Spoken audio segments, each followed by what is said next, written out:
caso de hoje é o caso da Karen Gregory. Karen Gregory, ela tinha 36 anos e esse caso aconteceu na Flórida. Seu corpo foi encontrado pelo seu noivo de uma forma muito caótica e quem cometeu esse crime foi uma coisa surpreendente, porque a polícia só conseguiu desvendar esse crime 5 anos depois que ele aconteceu.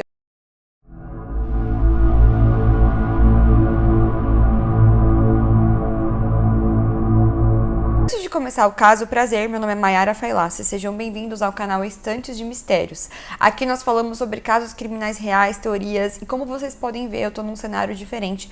Tô tentando coisas novas aqui no canal também. Deixa aqui pra mim nos comentários o que vocês estão achando dos vídeos, se vocês gostam de vídeos mais curtos, mais longos, qual o tipo de caso que vocês querem que eu traga aqui pra vocês no canal. Deixa aqui pra mim nos comentários para que eu possa ficar por dentro de tudo e trazer pra vocês a melhor qualidade possível de vídeo. E é isso, eu espero que vocês gostem do caso de hoje. Nasceu em 1947 no estado da Flórida. Não se tem muitos detalhes sobre a sua infância, apenas que ela vivia muito bem em harmonia com seus pais. Ela tinha outros irmãos e ela teve uma infância normal e comum, como uma criança típica americana. Não tem muitos detalhes sobre problemas de família, nem nada disso. Apenas que ela era uma garota muito feliz, muito espontânea e desde criança, desde bem jovem, ela já sonhava em trabalhar com arte. Desde criança, ela já mostrava uma criatividade absurda em tudo que ela fazia, para onde ela ia. Os seus pais já identificavam que possivelmente ela seria uma artista por conta da sua criatividade e por conta do seu interesse também em assuntos como arte, telas, esculturas, enfim, ela era uma pessoa já criativa desde criança. Ela foi construindo uma carreira ao longo do tempo, estudando artes até ela se tornar de fato uma artista e ela começar a conseguir alcançar o seu nome dentro desse meio, dentro desse trabalho. Ela era uma artista plástica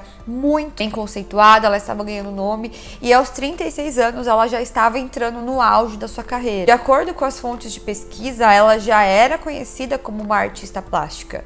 E ela estava no momento muito bom da vida dela, porque ela tinha conhecido um engenheiro que se chamava David e ela estava completamente apaixonada por esse cara. Eles se conheceram num bar e eles começaram a se envolver e a relação ficou muito intensa.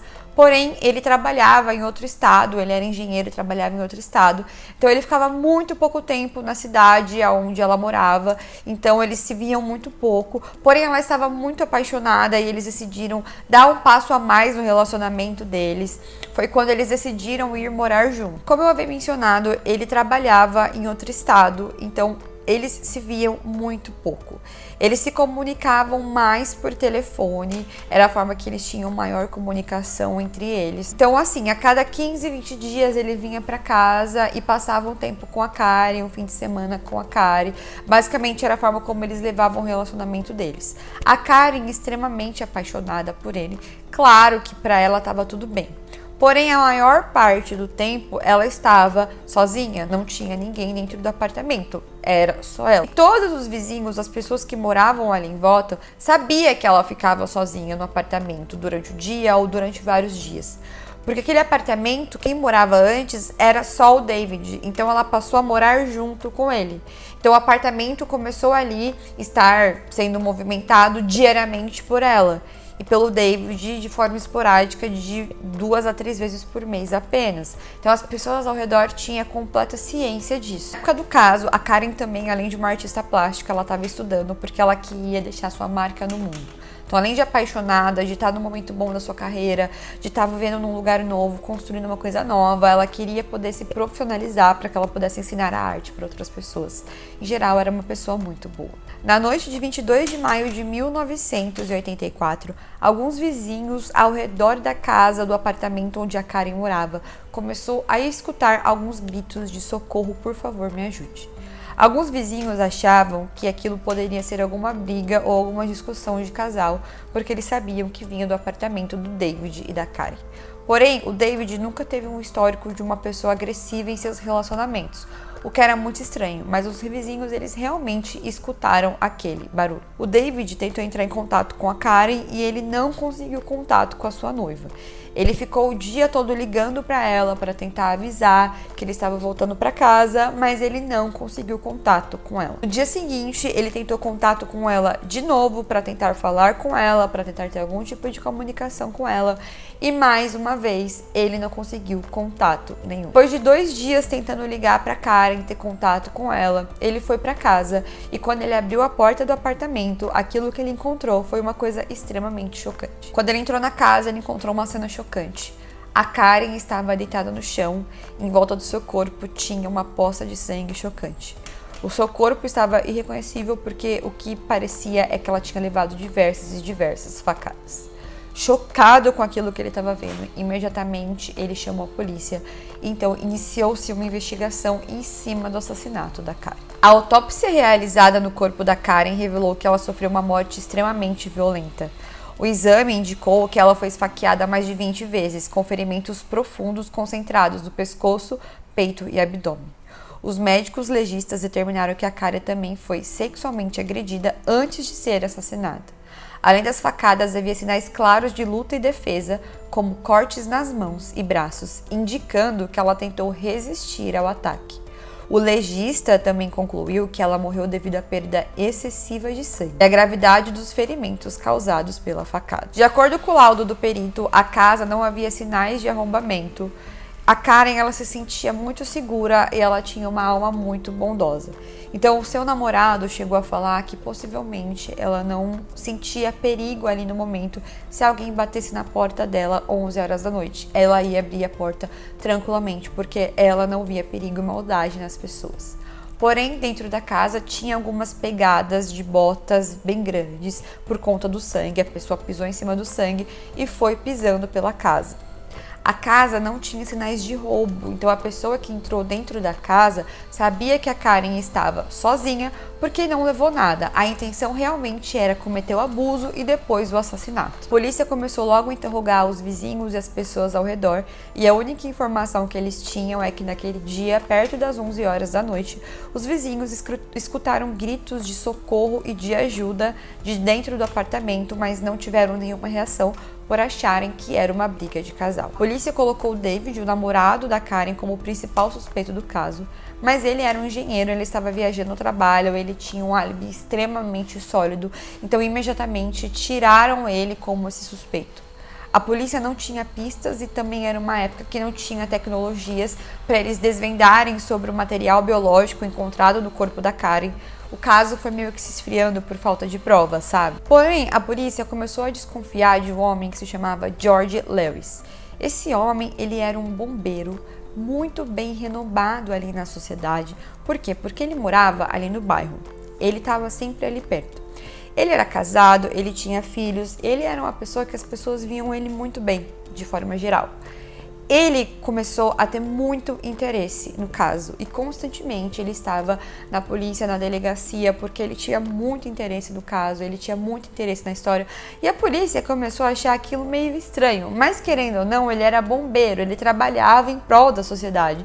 Então existia ali uma suspeita um pouco, sabe, em cima desse cara. Esse George, ele era um especialista e fazia parte de uma equipe de resgate e na cidade ele era visto como herói.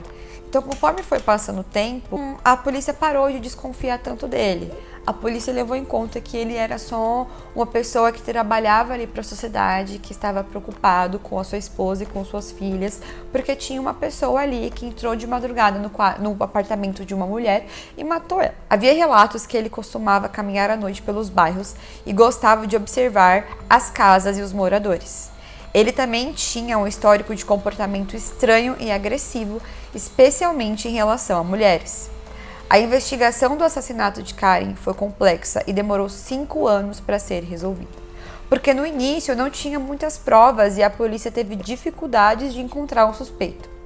Porém, algumas pistas começaram a aparecer, levando os investigadores até George. Na noite do crime, vários vizinhos ouviram os gritos da Karen, mas ninguém chamou a polícia. Entre esses vizinhos estava George, que mais tarde afirmou que também ouviu os gritos da vítima, mas não fez nada porque achou que era um caso de violência doméstica. Aí eu falo pra você, um bombeiro, um homem que trabalha em sociedade, ele escuta gritos de uma mulher, acha que é um caso de violência doméstica e também não toma atitude nenhuma. Apesar que estamos falando da década de 80 e a gente sabe que como as coisas eram diferentes de hoje em dia, antigamente, também tem esse ponto. Mas, de qualquer forma, a polícia alegou que, como um bombeiro treinado, ele devia ter tomado uma atitude. Quando a polícia começou a investigar os moradores da região, George deu uma declaração suspeita. Ele contou que na noite do crime saiu para um passeio noturno e passou na frente da casa da Karen. Depois, ele se contradisse e deu várias versões diferentes sobre aonde ele estava e o que ele ouviu naquela noite. Os anos se passaram e esse caso ele acabou sendo arquivado, porém depois de 5 anos, uma nova pista sobre esse caso apareceu. David Person. Anos depois do crime, um homem chamado David, amigo de George, foi até a polícia e fez um depoimento chocante. Ele disse que certa vez, George mencionou saber sobre como foi o assassinato da Karen em detalhes que nunca foram divulgados ao público. E quando David perguntou ao George como ele sabia tanto sobre esse crime, ele teria respondido apenas com um sorriso misterioso, sem negar nada. Durante a análise da cena do crime, eu falei no início do vídeo que a polícia encontrou algumas pegadas de botas. A polícia pegou aquelas pegadas e fez um comparativo e descobriu que eram pegadas de botas que os bombeiros locais da cidade usavam. Era completamente compatível a bota que estava as pegadas com as botas dos bombeiros. Então a polícia pediu para fazer uma análise para ver a bota que o George usava. E a polícia entrou na conclusão que era praticamente o mesmo sapato, o mesmo tamanho de sapato. Esse foi um dos detalhes que reforçou muito mais a investigação e trazer ele de novo dentro do caso como um suspeito. Fazem todas essas evidências, contradições em seu depoimento, pegadas na cena do crime e o testemunho desse amigo David, a polícia finalmente prendeu George em 1989, 5 anos depois do assassinato da Karen. Mesmo sem uma prova de DNA, as evidências circunstanciais foram fortes o suficiente para levá-lo ao julgamento. George foi considerado culpado e condenado à prisão perpétua pelo homicídio brutal de Karen Gregor. No final das contas, o George, que era um homem que era muito bem visto pela sociedade como um super-herói que resgatava as pessoas, que era um bombeiro, na verdade, ele era uma pessoa meio que um maníaco sexual, aonde depois existiu vários relatos, aonde ele ficava observando casas de mulheres, outras mulheres, onde tinha ali um tipo de assédio da parte dele contra as mulheres, e a Karen era um alvo fácil para ele, porque ele sabia que ela estava sozinha a maior parte do tempo, e que ela era uma pessoa boa, e que ela jamais iria desconfiar de um bombeiro. Ele poderia ter tocado a campanha dela como um possível bombeiro que estava trabalhando, fazendo uma caminhada ali no momento nas ruas e ela abrir, porque era um homem que até então é para cuidar da sociedade e esse homem cometeu esse crime completamente cruel contra aquela garota. Então ele também sabia ele também sabia a rotina dela, tudo foi extremamente planejado e foi esse o caso, o que aconteceu com a Karen. Gente, esse caso é muito chocante e também mostra muito pra gente sobre como a gente tem que tomar cuidado com todas as pessoas. Às vezes a gente se sente numa situação segura, no momento seguro, no ambiente seguro, mas aí histórias como essa, por exemplo, acabam nos surpreendendo, porque um homem que era pra proteger acabou cometendo um crime cruel contra uma pessoa boa. Vocês conheciam esse caso? Deixa aqui pra mim nos comentários. Eu queria muito a opinião de vocês sobre os vídeos, sobre o que vocês estão achando. Lembrando que a gente tem conteúdos curtos aqui todos os dias. Nós temos conteúdos exclusivos nas redes sociais. Temos todas as redes sociais. Temos casos criminais em todas as redes sociais. Se você me vê em algum lugar, comenta, compartilha o vídeo, porque eu estou com uma meta de conseguir chegar a 20 mil inscritos até o meio do ano. Então eu tenho me esforçado muito nesse trabalho para eu conseguir alcançar essa meta nesse canal, finalmente. E eu preciso da sua ajuda, compartilhando, comentando, dando ideia de caso, sendo aqui um seguidor fiel do canal. E é isso, gente. Eu espero que vocês tenham gostado dessa história. Um beijo pra vocês e até o próximo vídeo. Tchau!